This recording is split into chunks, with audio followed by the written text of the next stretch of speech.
EA College Football 25 right around the corner. But first, what happened with Rapid City?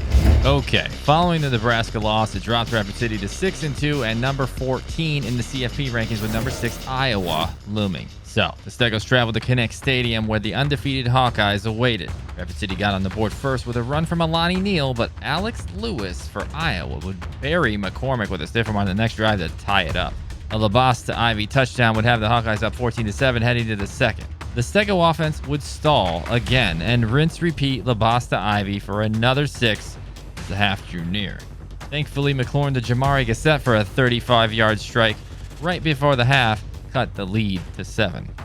But 43 seconds was too much time for this Rapid City defense, as they'd give up another touchdown. And that's really been the story this season. Ever since Chase Chopper was injured for the season, the defense has been horrible and played like their ratings with the new sliders and mods that were added. Now, the second half of this was a continuation as the Rapid City defense continued to crumble on a Doty 21-yard touchdown rush. Rapid City would get a garbage touchdown as time ticked away, but Iowa splashed more misery on Rapid City as the season continued to dwindle away. The Stegos fell to 6-3 and 22nd in the CFP poll.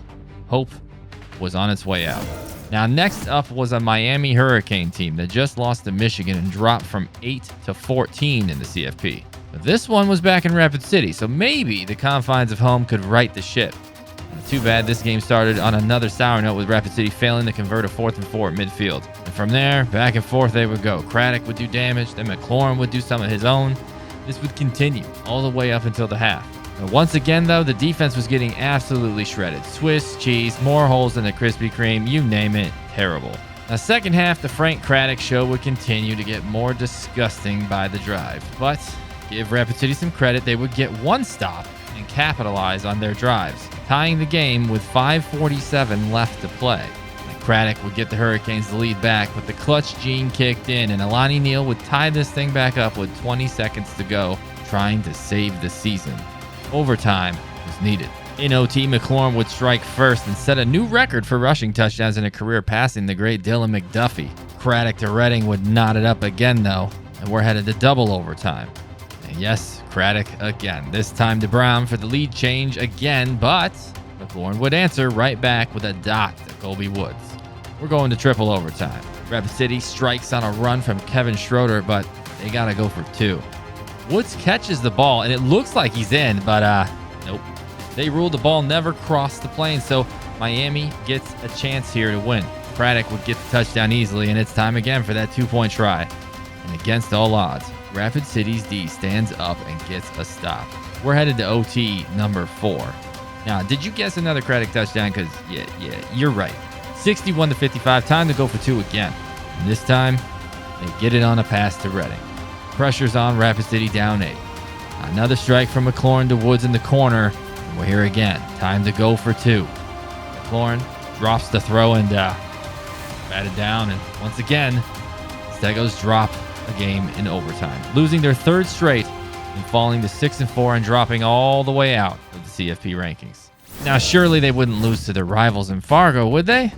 In the snow, they'd battle this one out and trade blows in the first half, with Colton Gap getting the tie and touchdown here. But Rapid City would find some luck and get a field goal to take a 17-14 lead into the break. Now, we'll fast forward to the 4th quarter, where Rapid City is now trailing and trying to fight back after falling behind 35-24. McLaurin would hit Gorey for 6, and they'd get 2 to cut it to a 3-point lead. And again, they'd come up clutch, and Rapid City's defense would actually get the stop and force Fargo to punt this thing to give the offense one last shot. Except McFly would let this ball bounce off his noggin as the mad scramble ends up with Fargo recovering the punt and running the clock out. Rapid City finds yet another way to lose a game. It felt like the team was cursed at this point after that loss to Nebraska.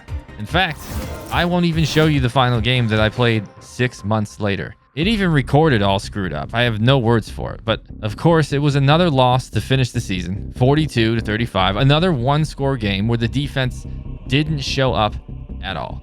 Now, Rapid City finished the season at 6-6, a fall from grace after winning the national title against Oklahoma the year prior.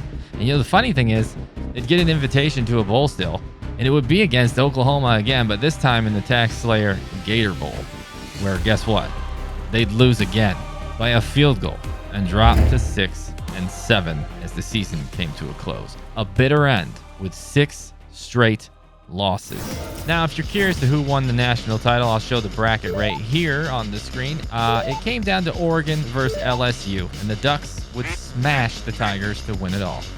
The offseason saw Anthony McLaurin get drafted in the first round, I don't know how, and Cloud McFly decided to stay for another year instead of going to the NFL. So with the number 7 recruiting class coming in and healed up Chase Chomper among some big defensive recruits making their way to campus, the Stegos were actually poised for a bounce-back season. But does that season happen in EA College Football 25? Do we continue with the same roster, bring in those recruits that we had and push it along? Or do we reset it back to where it's a one-star school and build it all over again? There is another option, though. That's where we retire Rapid City and build a new school. I'm not sure what to do. Let me know what you think should happen in the comments below. And let's get this thing started for EA College Football 25. I'll see you with some new content soon, but until then, go Stegos.